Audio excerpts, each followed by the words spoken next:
গহীন জঙ্গলে ক্যাম্পিং করছিল এক তরুণী। হঠাৎ তার চোখ পড়ল নদীতে ভেসে যাওয়া এক যুবকের ওপর। এক মুহূর্ত না ভেবেই সে নদীতে ঝাঁপ দিল। তীব্র স্রোত ঠেলে কোনো মতে যুবককে টেনে তীরে তুলল। সে ডাঙায় এনেই তাকে দ্রুত সিপিআর দিতে শুরু করলো। কয়েক মিনিটের চেষ্টায় হঠাৎ পানি উগড়ে শ্বাস নিল যুবক। মোহিনী স্বস্তির শ্বাস ফেলে তাকে নিজের পাহাড়ি বাংলোয় নিয়ে এলো সেবা যত্ন করতে। কিন্তু তার শার্টের বোতাম খুলতেই সে চমকে উঠল। যুবকের সারা শরীরে পুরনো ক্ষতের গভীর দাগ আর বুকে আঁকা এক ভয়ঙ্কর ড্র্যাগন ট্যাটু। মোহিনী বুঝলো এ কোনো সাধারণ মানুষ নয়। ঠিক তখনই তার বাবা আর জ্যাঠা ঘরে ঢুকলেন। তারা মোহিনীকে জোর করে চৌধুরী পরিবারের ছেলের সাথে বিয়ে দিতে এসেছিলেন। কিন্তু বিছানায় অচেনা যুবককে দেখে দুজনেই রেগে আগুন। জ্যাঠার আগে ফেটে পড়লেন, চৌধুরী পরিবার এটা জানলে আমাদের পুরো ব্যবসায়ী শেষ হয়ে যাবে। মোহিনীর বাবা যুবককে মারতে এগিয়ে গেলেন, কিন্তু তখনই যুবকের জ্ঞান ফিরল। এক হাতেই সে বৃদ্ধের কবজি চেপে ধরল। তার মুঠি এতই শক্ত ছিল যে ব্যথায় ককিয়ে উঠলেন তিনি। তখনই দুই বডিগার্ড তার উপর ঝাঁপিয়ে পড়ল, কিন্তু পরক্ষণেই দুজনে মাটিতে পড়ে কাতরাতে লাগলো। এরপর মোহিনী যুবককে তার পরিচয় জিজ্ঞেস করল, কিন্তু অতীত মনে করার চেষ্টা করতেই তার মাথায় তীব্র যন্ত্রণা শুরু হলো আর সে আবারও জ্ঞান হারালো। মোহিনী তার সেবা চালিয়ে গেল। তখনই যুবকের কাছে জিপ যাও নামের এক রহস্যময় ফলক পেল সে। যুবকটি আবার জেগে ওই ফলক দেখা মাত্রই তার সব স্মৃতি ফিরে এলো। আসলে তার নাম রোহিত। সে দেশের সবচেয়ে শক্তিশালী যোদ্ধা আর যুদ্ধের মুকুটহীন সম্রাট। একাই সে শত্রুপক্ষের বহু বড় বড় যোদ্ধাকে হারিয়েছে, কিন্তু তার সবচেয়ে বিশ্বস্ত সঙ্গী বিশ্বাসঘাতকতা করে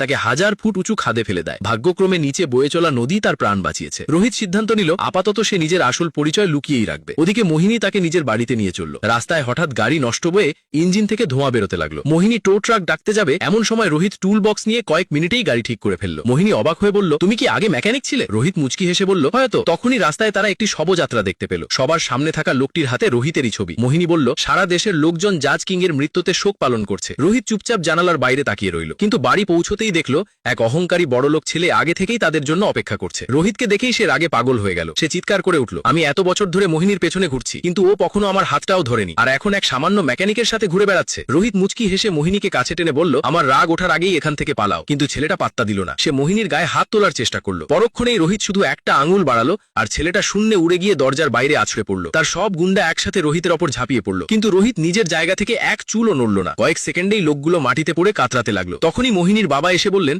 চৌধুরী পরিবার আমাদের সব ব্যবসায়িক সম্পর্ক ছিন্ন করেছে, এখন তোমাকে ওই ছেলেকেই বিয়ে করতে হবে। বাধ্য হয়ে মোহিনী কাঁদতে কাঁদতে সেখান থেকে চলে গেল। রোহিত দূরে চলে যাওয়া গাড়িটার দিকে তাকিয়ে রইল। তারপর নিজের জিপ যাও ফলকটা বের করে বলল, এবার মোহিনীর ঋণী শোধ করার সময় এসেছে।